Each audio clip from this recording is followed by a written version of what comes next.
মুহূর্তে রয়েছে হাড়োয়া বিডিও অফিসে। সেখানে দেখতে পাচ্ছি যে পঞ্চায়েত সমিতির সহসভাপতি তৃণমূলের নেতা আব্দুল খালেক মোল্লা, তিনি যারা এখানে এসছেন এসআইআর শুনানি, তাদেরকে গোলাপ ফুল, জলের বোতল এবং কেক দিচ্ছেন।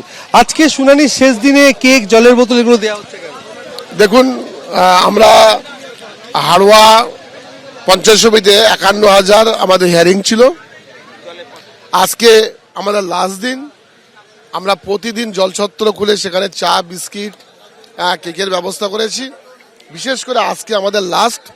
সমস্ত যারা আজকে হিয়ারিং এসছেন, আমাদের তো কিছু দেওয়ার নেই। বিজেপি যেভাবে মানুষকে রাস্তায় দাঁড় করিয়ে দিয়েছে, তারা যেভাবে হয়রানি পেয়েছে, আজকের দিনে তাদেরকে শেষ দিন, বিশেষ করে লাস্ট দিন রোজ ডে, সেটাকে জানিয়ে আমরা আজকে সমস্ত হিয়ারিং যারা এসে তাদের হাতে গোলাপ এবং একটা করে কেক এবং কি অভিনন্দন জানতে চাইছে শুনানিতে আসার জন্য?